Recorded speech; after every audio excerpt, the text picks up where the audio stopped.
ஓம் சரணாகத தீனார்த்த பரித்ராண பராயணே சர்வஸ்யார்த்திகரே தேவி நாராயணி நமஸ்துதே. வணக்கம் நேயர்களே, இது மகாலட்சுமி ஜோதிடம் வழங்கும் காலச்சக்கரம். உங்கள் அன்பு ஜோதிடர் ஸ்ரீராம்ஜி பேசுகிறேன். அனைவரும் நலமுடன் இருக்கிறீர்களா? நன்றாகத்தான் இருப்பீர்கள், நன்றாக இருக்க வேண்டும். இன்றைய காணொளியில் நாம் காண இருப்பது தொடர் வெற்றி யாருக்கு, இதுதான் தலைப்பு. நம்ம பார்க்கும் மனிதர்களே சில பேர் பார்த்திங்கன்னா எதில் போனாலும் சக்ஸஸ் பண்ணிக்கிட்டே இருப்பாங்க. எந்த ஒரு காரியம்னு அவங்கக்கிட்ட ஒப்படைச்சாலும் அதை சக்ஸஸ் பண்ணி முடிப்பாங்க. தொடர்ந்து வெற்றியாளர்களாகவும் இருப்பாங்க. படிப்பில் நல்லா இருப்பாங்க, நல்ல வேலை கிடச்சிருக்கும், நல்ல வாழ்க்கை துணை அமையும், சரியான பருவத்தில் வீடு கட்டிடுவாங்க, கார் வாங்கிடுவாங்க, நல்ல ஒரு குழந்தை பாக்கியம் இருக்கும், சமுதாயத்தில் மரியாதை இருக்கும், சொந்த பந்தங்கள் எல்லாமே விரும்புகிற மாதிரியான ஒரு வாழ்க்கை இருக்கும். அவங்கள நம்பி எந்த ஒரு பொறுப்பு ஒப்படைச்சாலும் அதை சக்ஸஸ் பண்ணுவாங்க. மேலும் தொழில் முனைவர்களாக இருந்தாலும் வெற்றியாளர்களாக இருப்பாங்க, வேலைக்கு போனாலும் வெற்றியாளர்களாக இருப்பாங்க. இல்லை உனக்கெல்லாம் லைஃப்பில் கவலையே இல்லையாப்பா அப்படின்னு நம்ம பார்த்து பொறாமப்படுற அளவுக்கு அவங்களுடைய வாழ்வியல் முறைகள் இருக்கும். இந்த தொடர் வெற்றியை தருவது எந்த கிரகங்கள், எப்படிப்பட்ட கிரக அமைப்புகள் இருந்தால் ஒருத்தர் தொடர் வெற்றியாளராக இருப்பார் அப்படிங்கிறத பார்க்கலாம். பொதுவாக வெற்றி அப்படிங்கிறது வந்துடுச்சுனாலே உபஜயஸ்தானம்ங்கிறது சம்மந்தப்படாமல் இருக்கவே இருக்காது. இந்த உபஜயஸ்தானத்தில் மிக முக்கியமான ஸ்தானமான 11ஆம் வீடு.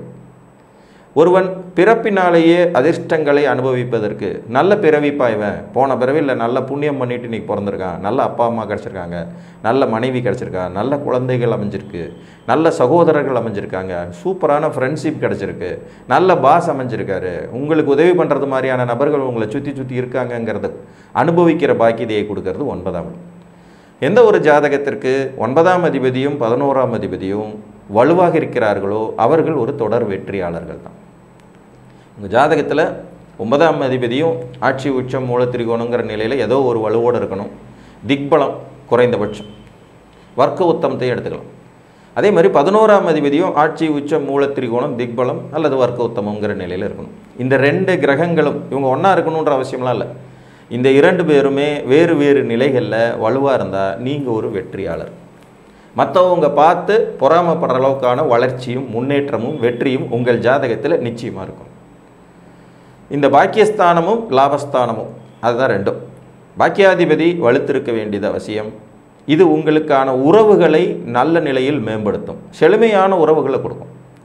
நம்மக்கிட்டேருந்து பிடுங்கி திங்கிற நண்பன், நமக்கே குழி பறிக்கக்கூடிய சொந்தக்காரங்க, வாழ்க்கை துணைன்னு வந்த உடனே வாழ்க்கையில் வழுகி விழுகக்கூடிய சூழ்நிலை, இதெல்லாம் இல்லாமல் அப்பா அம்மா எந்த விதமும் கைடு பண்ண முடியாத ஒரு நிலையில் தப்பான வழிகாட்டுதல் பண்ணக்கூடிய உறவுகள் அமையக்கூடிய நிலையெல்லாம் இல்லாததை தரக்கூடியது 9ஆம் இடம்.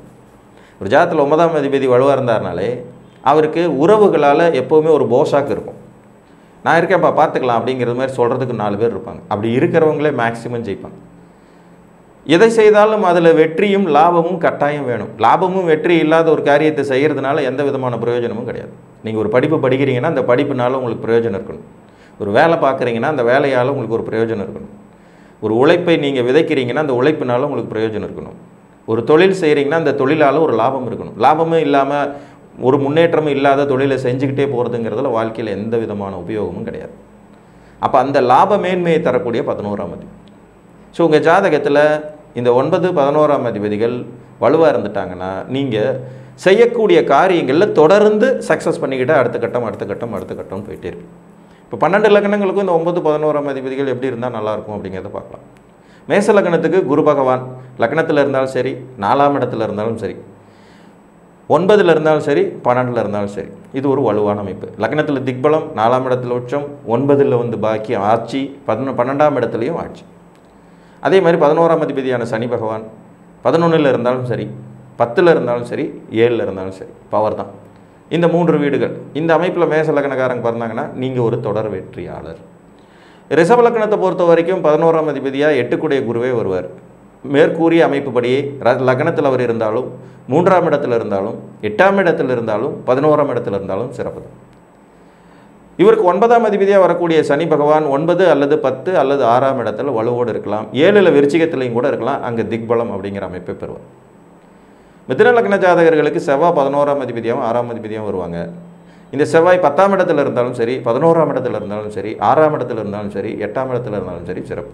இந்த 6, 8ஆம் இடங்கள் சம்மந்தப்படும் போது ஒரு யோகம்ங்கிறது யோகத்தை கொடுக்கும்போதே கூடவே துன்பத்தை கொடுக்கும் அப்படிங்கிறதையும் நம்ம மறந்துடக்கூடாது.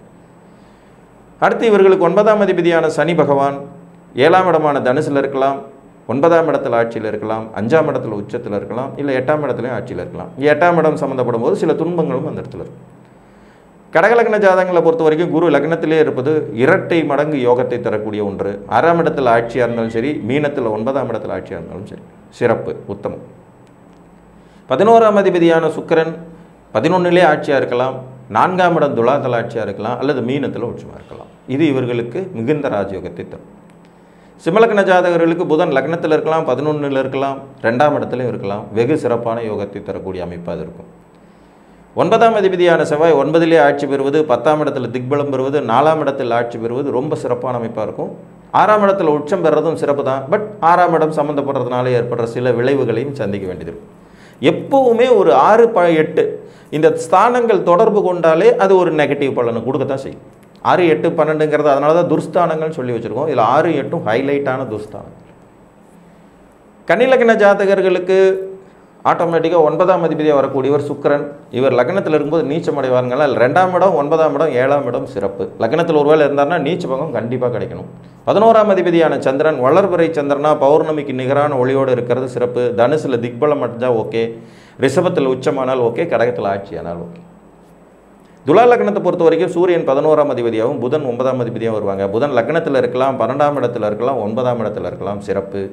சூரிய பகவான் 10ஆம் இடத்துல திக்பலம் பெறலாம், 11ல் ஆட்சி பெறலாம், 7ஆம் இடத்துல உச்சம் பெறலாம், சிறப்பு. இதில் பாதகாதிபத்தியத்தையும் சூரியன் பெறுவாருங்கிற போது கொஞ்சம் நெகட்டிவும் கலந்து தான் இருக்கும். விருச்சிக லக்னத்தை பொறுத்த வரைக்கும் 9ஆம் அதிபதி சந்திரன். இவர் திக்பலம் அடையலாம், 4ஆம் இடம் கும்பத்தில். வளர்பிறை சந்திரனா வலுப்பெறலாம், ரிஷபத்தில் உச்ச வலிமை பெறலாம், கடகத்தில் ஆட்சி வலிமை பெறலாம். 11ஆம் அதிபதியான புதன் லக்னத்தில் திக்பலம் அடையலாம், 11ஆம் இடத்துல வலுப்பெறலாம், 8ஆம் இடத்துலையும் வலுப்பெறலாம். இந்த 8ஆம் இடத்துல வலுப்பெறும்போது அந்த 8ஆம் இடம் சார்ந்த சில வேலைகளும் நெகட்டிவ்களும் இருக்க தான் செய்யும். தனுசு லக்னத்தை பொறுத்த வரைக்கும் சுக்கிரன் 11ஆம் அதிபதியாக வருவார், சூரியன் 9ஆம் அதிபதியாக வருவார். சூரியன் 9லே இருக்கலாம், 10லையும் இருக்கலாம், 5ஆம் இடத்துல உச்சங்கிற வலுவோடும் இருக்கலாம், சிறப்பு. சுக்கிரனை பொறுத்த வரைக்கும் 11ஆம் இடம் சிறப்பு, 4ஆம் இடம் சிறப்பு, 6ஆம் இடமும் ஓகே தான். 6ஆம் இடத்துல அவர் ஆட்டோமேட்டிக்காக வந்து இந்த 6ஆம் இடத்து வேலைகளையும் கொஞ்சம் செய்வார். மகர லக்னத்தை பொறுத்த வரைக்கும் செவ்வாய் 11ஆம் அதிபதியாகி லக்னத்தில் உச்சம் பெறலாம், 11ஆம் இடத்துலையும் இருக்கலாம், 10ஆம் இடத்துலையும் இருக்கலாம், 4ஆம் இடத்துலையும் ஆட்சி பெறலாம், இது சிறப்பு. 9 கூடைய புதன் 9லே ஆட்சி பெறுவது சிறப்பு, லக்னத்தில் திக்பலம் பெறுவது சிறப்பு, 6ஆம் இடத்தில் ஆட்சி பெறலாம், சிறப்பு தான். ஆனால் 6ஆம் இடத்து பலன்களும் சேர்த்து தான் நடக்கும். கும்பலக்கணத்தை பொறுத்த வரைக்கும் குரு பகவான் 11ஆம் அதிபதியாக வந்து 2 மற்றும் 11 மற்றும் 6ஆம் இட உச்சம் மற்றும் லக்னத்தில் திக்பலங்கிற அமைப்புகளில் பெறலாம். இதில் 6ஆம் இடம் மட்டும் சில நெகட்டிவ் பலனும் சேர்த்து நடக்கும். 9 கூடைய சுக்கிரன் இவர் 9ஆம் இடத்தில் வலுப்பெறலாம், 2ஆம் இடத்தில் வலுப்பெறலாம், 4ஆம் இடத்தில் ஆட்சியோடு திக்பலமும் பெறலாம். இந்த 3 நிலைகளும் சிறப்பாக இருக்கும். மீன லக்னத்தை பொறுத்த வரைக்கும் உங்களுக்கு வந்து 11ஆம் அதிபதியாக சனி பகவான் வருவார். இவர் 11ஆம் இடத்திலே வலுப்பெறலாம், 8ஆம் இடத்திலே வலுப்பெறலாம், 12ஆம் இடத்திலே வலுப்பெறலாம். இந்த 8, 12ஆம் இடங்களில் சனி வலுப்பெறும் அமைப்பு மீன லக்னத்துக்கு அதிகமாக வருங்கிறதுனால தான் வெளிநாட்டுக்கு போகிறதுக்கான வாய்ப்புகள் இவங்களுக்கு ரொம்ப அதிகமாக இருக்கும். அடுத்து 9ஆம் அதிபதி செவ்வாய் 2 மற்றும் 10 மற்றும் 11 மற்றும் 9 இங்கே எங்கே இருந்தாலும் வலுதான். இப்போ மீன லக்னத்துக்கு செவ்வாய் 9ஆம் இடம் ஆட்சி, 10ஆம் இடம் திக்பலம், 11ஆம் இடம் உச்சம், 2ஆம் இடம் ஆட்சிங்கிறது மாதிரி வந்துடும். இந்த 11ஆம் அதிபதி 9ஆம் அதிபதிகள் வந்து தொடர் வெற்றிகளை தரக்கூடியவர்கள். அந்த வெற்றிகளை நீங்கள் மட்டும் அனுபவிப்பது அல்லாமல் உங்களை சார்ந்தவர்களுக்கும் கொடுக்கும் யோகிதையும் பாக்கியதையும் உண்டாகும். 11ஆம் இடம் யோகிதை, 9ஆம் இடம் பாக்கியதை, அதிர்ஷ்டம். அப்போ இரண்டும் ஒரு சேர பிறக்கப்பட்டவர்களுக்கு நிச்சயமாக மற்றவர்களின் பார்வையில் ஒரு வெற்றியாளராகவும் வாழ்வியலில் அனைத்து சந்தோஷங்களையும் அனுபவிக்கும் யோகிதை உடையவர்களாகவும் இருப்பாங்க. லக்னாதிபதியுடைய சப்போர்ட் வேணுங்கிறத எந்த இடத்துலையும் நம்ம மறக்கவே முடியாது. லக்னாதிபதி சமங்கிற நிலைக்கு கீழே போகக்கூடாது. இந்த யோகங்களெல்லாம் நமக்கு கிடைக்கப்பெறணும்னா இது ஒன்று முக்கியமான விதிகள் என்று கூறி இந்த பாக்கியதை உங்களுக்கு இருக்கிறதா என்பதை பார்த்து அறிந்து கொள்ளுங்கள். மீண்டும் ஒரு காணொலியில் உங்களை வந்து சந்திக்கும் வரை உங்களிடமிருந்து அன்புடன் விடைபெற்றுக் கொள்வது உங்கள் அன்பு ஜோதிடர் ஸ்ரீராம்ஜி. நன்றி, வணக்கம்.